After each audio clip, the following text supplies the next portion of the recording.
La présence parmi nos autorités qui sont venus nous saluer.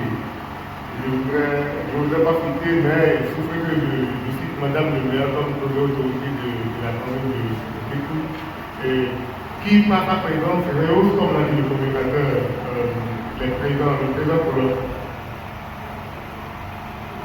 Je voudrais remercier le communicateur pour avoir effacé toutes les problématiques, dans toutes les ramifications.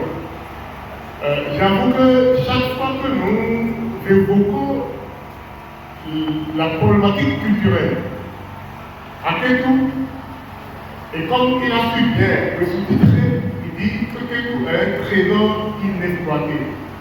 Mais ce qui marque, c'est que moi particulièrement, je suis écœuré. Et à un moment donné, je suis révolté. Je suis révolté au point où je me demande si effectivement nous sommes une commune. Il m'arrive de me poser la question de savoir si nous sommes une commune. Et c'est lorsque d'autres communes comme les nôtres commencent à valoriser le peu qu'ils ont et à le mettre au-dessus de ce que nous avons, que nous nous révoltons, alors que nous ne faisons rien pour valoriser ce que nous avons et qui constitue bien pour nous un trésor. Et je voudrais juste prendre un seul exemple.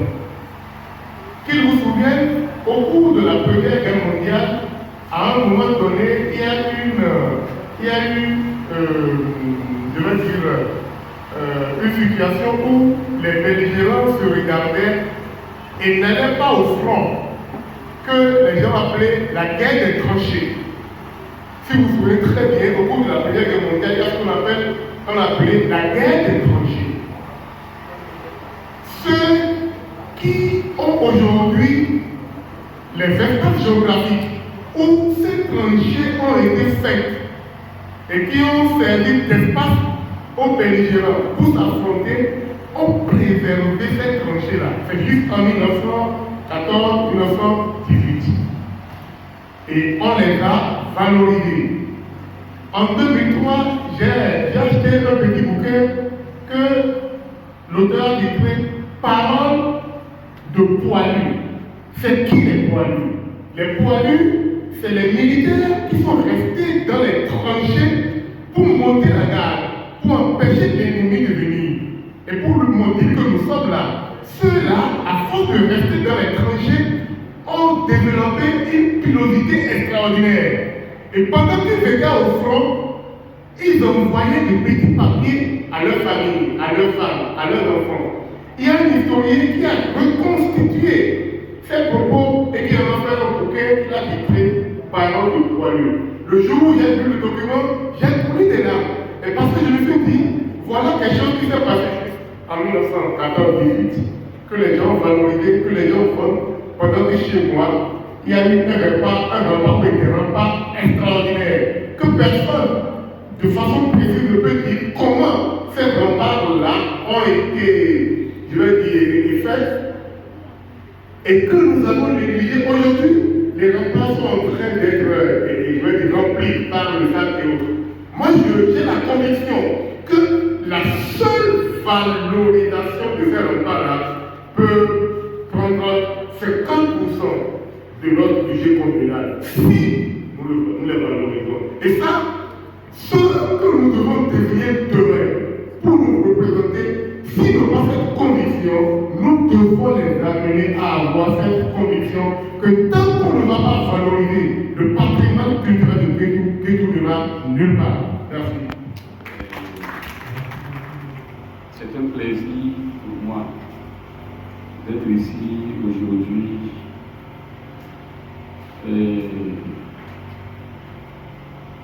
Parce que malgré le communicateur l'a dit, une agenda très chargé pour nous tous, on ne pouvait pas ne pas insérer dans cet agenda-là ce forum culturel. tout ce qui touche à la culture de Kétou. Bon nombre de ceux qui sont ici savent que c'est devenu une passion pour moi. C'est un lieu commun de dire que la culture, c'est le socle du développement. Et beaucoup de peuples nous en donnent la confirmation. Le retard de l'Afrique s'explique en grande partie par ce manque de connexion entre nos plans de développement et la culture. Je voudrais saluer le communicateur Hilary, qu'on ne présente plus, pour sa densité.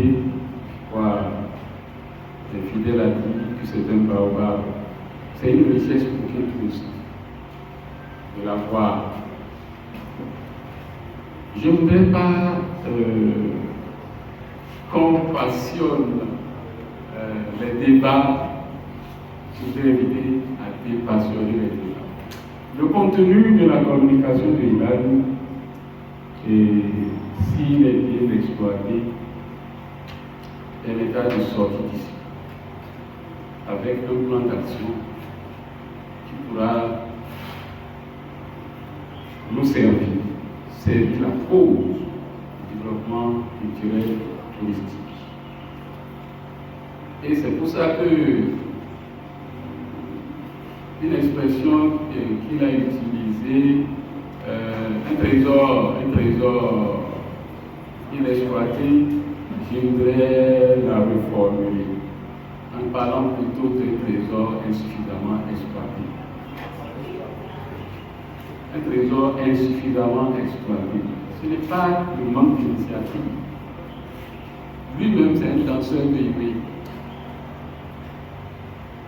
Comme moi, comme Calvert, comme Fidèle, comme un certain nombre de celui qui est à ma gauche, il a pris des initiatives en matière de culture, en matière de... Il y a des initiatives qui sont prises. Mais elles ne satisfont pas entièrement nos ambitions. On peut expliquer cette insuffisance, ces limites. Parce que, voyez-vous, lorsque on a des ambitions et que les moyens ne suivent pas, il faut aussi confronter cet aspect dans nos discussions. Lorsqu'il y a des opportunités qui ne sont pas suffisamment exploitées, il a fait, je disais tantôt que c'est dans sa communication. Ça donne tous les éléments pour faire un bon plan d'action. On a eu des gens qui ont été placés à la tête des ministères de la culture, du tourisme, qui ont fait ce qu'ils ont pu. Hein? Est-ce qu'ils ne pouvaient pas aller au-delà? On pourra y réfléchir. Mais c'est des opportunités que certains ont dit, si notre commune a un jour un ministre de la culture, un ministre du tourisme, c'est parti. Mais pourquoi ça n'a pas marché? Pourquoi on a des bâtiments ici qui ont été construits, mais qui sont aujourd'hui envoyés par les herbes?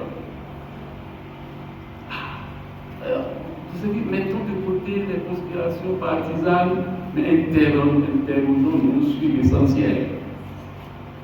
Pourquoi? On a fait allusion à la Kabbalah, c'est oui. Heureusement.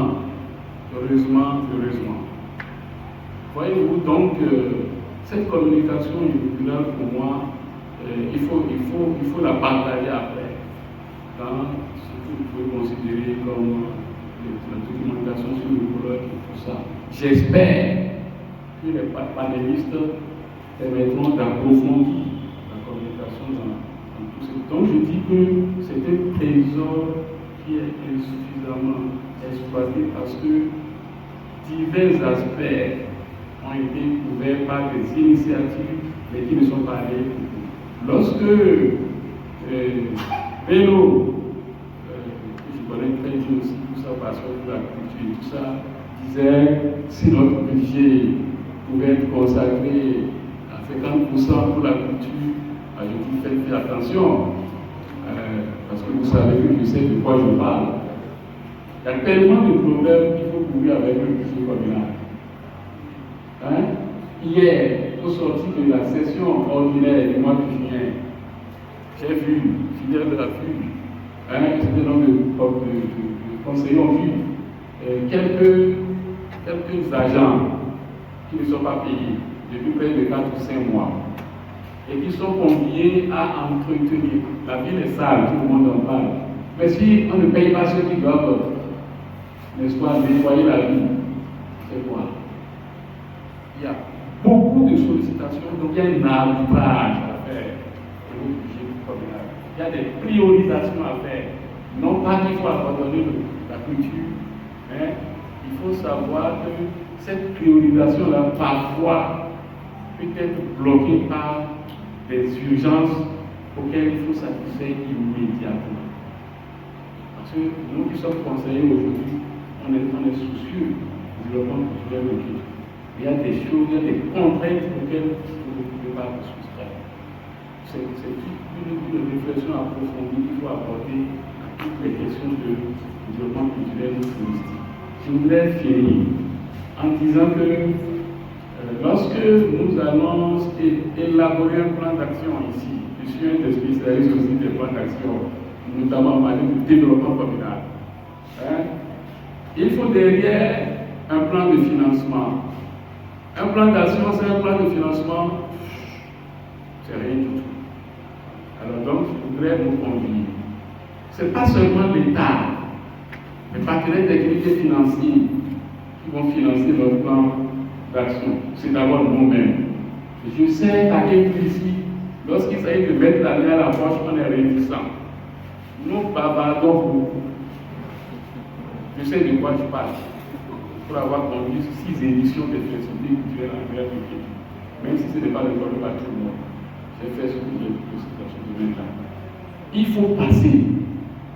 Je crois qu'on a dit quelque part ici, plan d'action pour quitter l'amateurisme, pour aller vers le professionnel. Tout ça c'est bien, mais le nerf de la guerre est important. Je voudrais donc enfin saluer l'initiative de Aroba Babaïtan.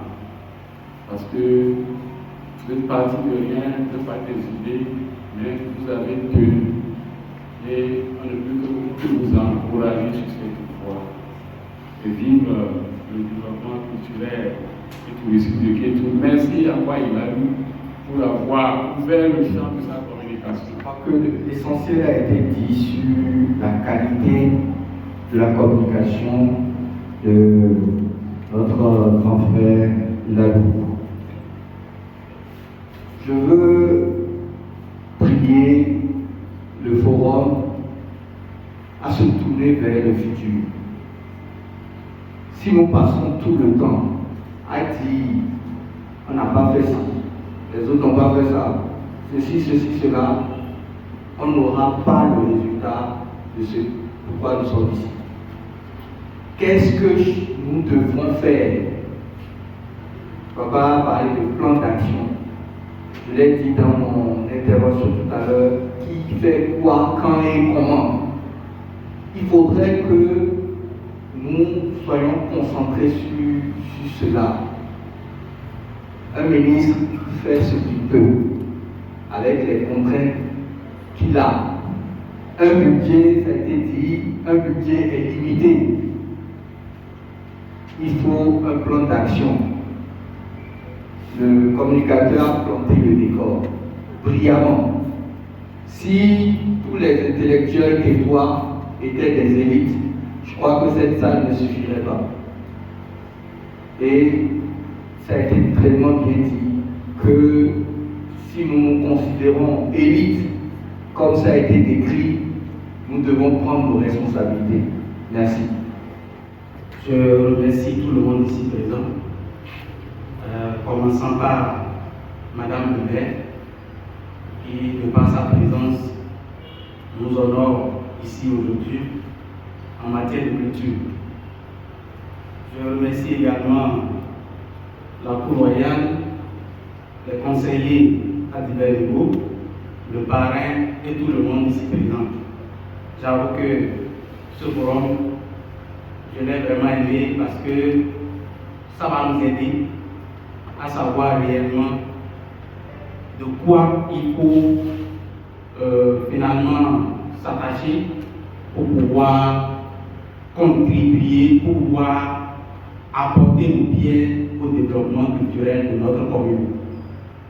À la suite du parrain, j'ai voulu également aussi juste donner 2 propositions qui, ma foi, pourront nous permettre à l'avenir de continuer à travailler pour que le trésor qui est insuffisamment exploité soit d'une manière ou d'une autre moyennement exploité.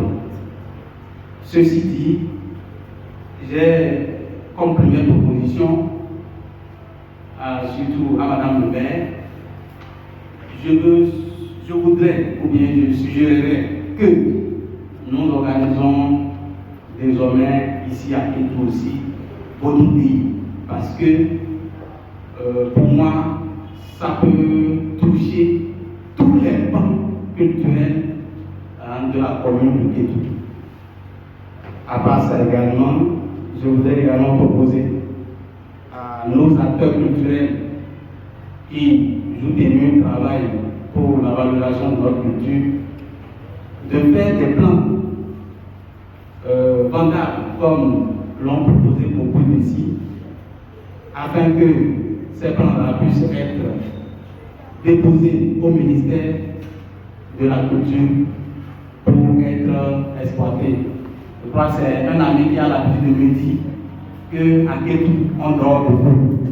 On dort beaucoup parce qu'on ne mène pas, on n'arrive pas à faire aboutir nos plans de développement culturel. Alors que les fonds, les dons de Porto-Novo, de Cotonou, ils travaillent et chaque fois qu'ils le font, ils arrivent à avoir les fonds d'aide à la culture. Donc je vous remercie pour m'avoir donné la parole une fois encore. Comme je l'avais dit dans mes propos, j'ai dit, au-delà d'être maire de la commune, je suis fille du terroir.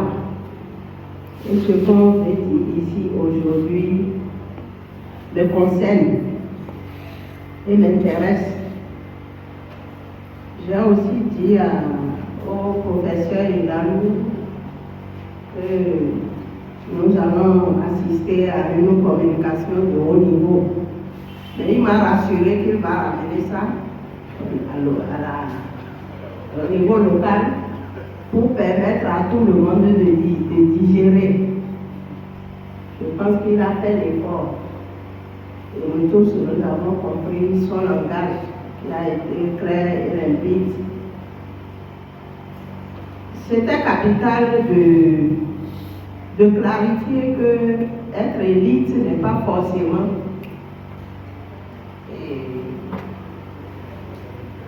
être cadre n'est pas forcément être élite, être analphabète n'est pas forcément ne pas être élite aussi.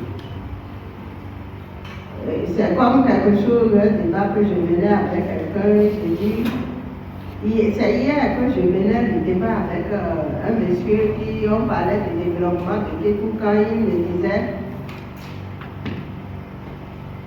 il y en a l'eau pour faire un Kétou. Parce que moi, je lui disais, il y a des choses que je vois quand même ailleurs, où des citoyens se lèvent et réalisent quand même des infrastructures et mettent leur nom là-dessus et donnent gracieusement à la communauté. Mais pourquoi nous ne faisons pas ça, on ne voit pas ça à Kétou? Et il dit, pourtant les fils de Kétou sont plus riches que ceux-là que vous voyez.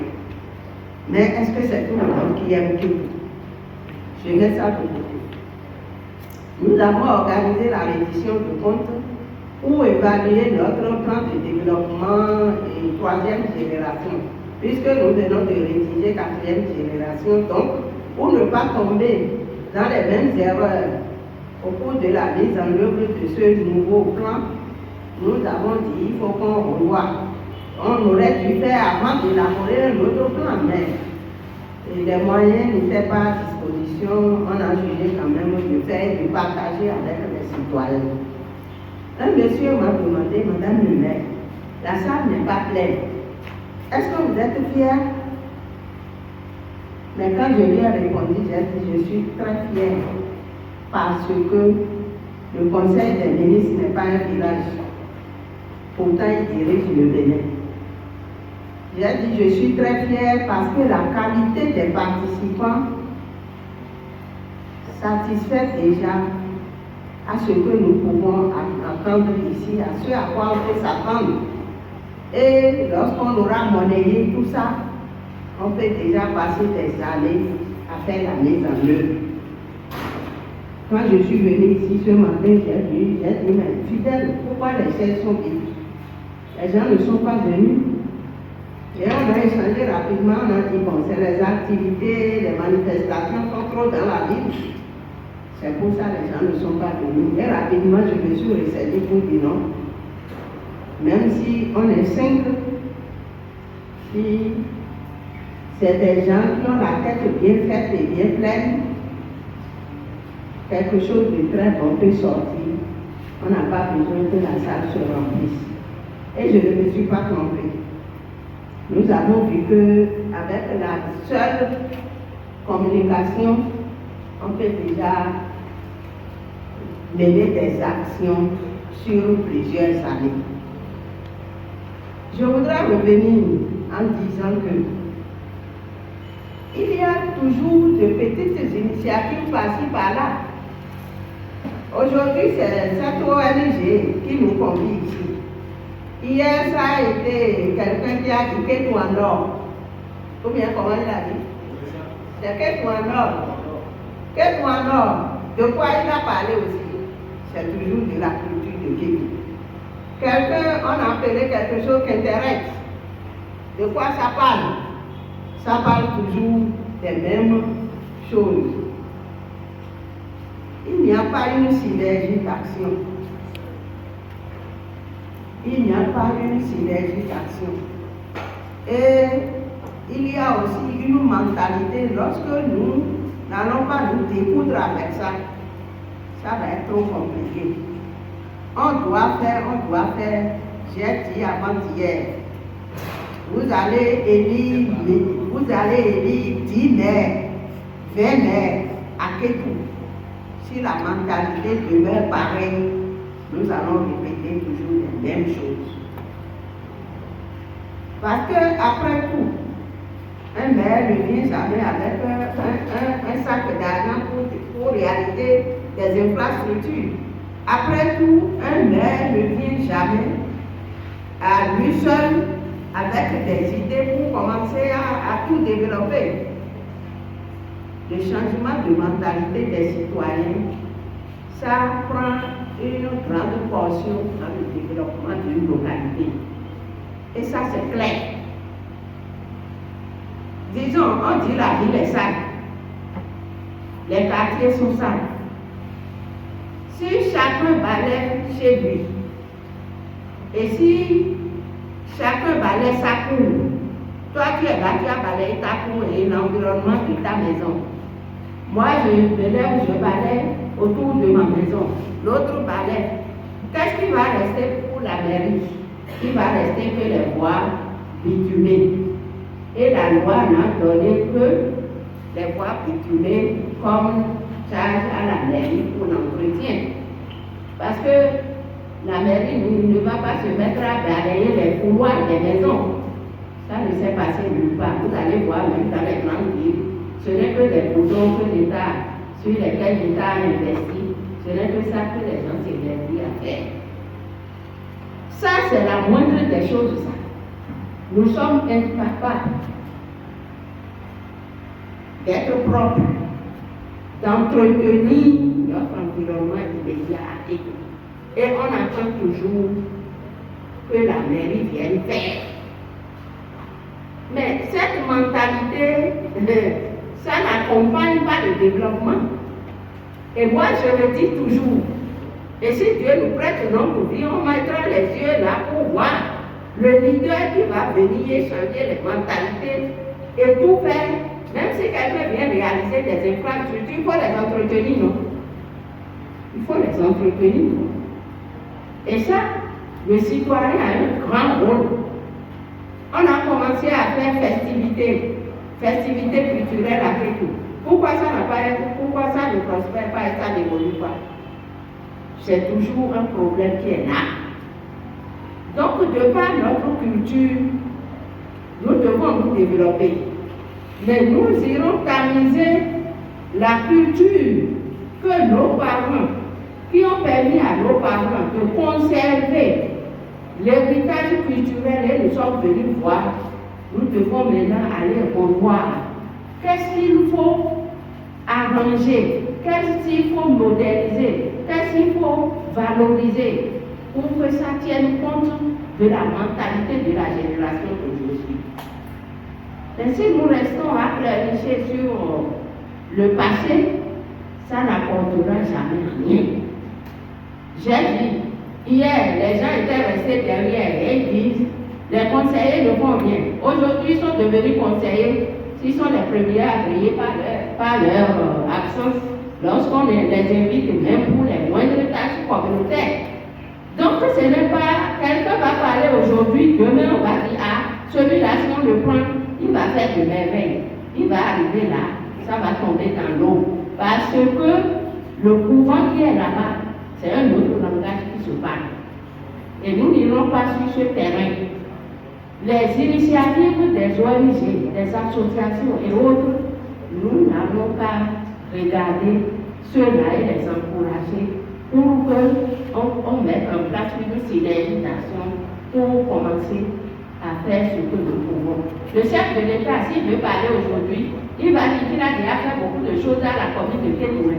Voilà une maison des arts et de la culture qui est construite et qui a 600 places.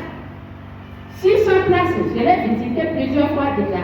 600 places, le ministère est en train de prendre des dispositions seulement pour arranger et aménager l'espace du dehors pour que ça commence à fonctionner. Si ce n'est pas que les fils de Kétou aussi sont allés vandaliser les fils de courant électrique, déjà, tout est déjà fini, équipé entièrement, 600 places. Il faut aller au palais des congrès pour trouver un espace pareil. 600 places. Il n'y a pas ça dans le même plateau. Pourtant, combien de fils de Kétou savent même que quelque chose est là? Entièrement équipé. 600 places. Si on veut évaluer ça, c'est beaucoup de millions qui sont investis là. Il y a la clôture de certains palais royaux qui sont en train d'être réalisés dans les arrondissements. Si vous allez au palais de Kétou aujourd'hui, palais royal de Kétou, les travaux évoluent là-bas encore jusqu'à ce jour. Mais c'est des actions comme ça. À Kabaïdena aussi, les choses se font. Mais les actions ne sont pas encore bien coordonnées, ne sont pas encore bien pensées pour qu'on puisse regarder comment faire pour qu'avec une bonne communication, qu'on valorise ce qui est pour nous. Nous sommes fiers de Kétou. Nous sommes fiers d'être chez nous parce que nous mangeons très bien. Et ça, nous devons savoir que rien n'est perdu. Le chef de l'État dit qu'il va nous aider à mettre en place le cadastre. C'est le cadastre, on dit non. Le cadastre, si vous savez le rôle que ça joue, ça va jouer un grand rôle dans cette affaire-là. Parce que lorsque on va faire la part des choses, et chaque parcelle, chacun aura son nom sur ta parcelle, et tout sera numérisé, je pense que nous verrons aussi clair dans les zones touristiques qu'il faut aménager effectivement. Que toi de l'avenir, ça va se développer. Je voudrais pour finir de dire que le découragement n'est pas de l'heure. Encourageons ceux qui prennent les initiatives et fonçons. S'il y a des petites actions qui sont à notre portée, continuons à les réaliser et puis le bonheur viendra. Merci.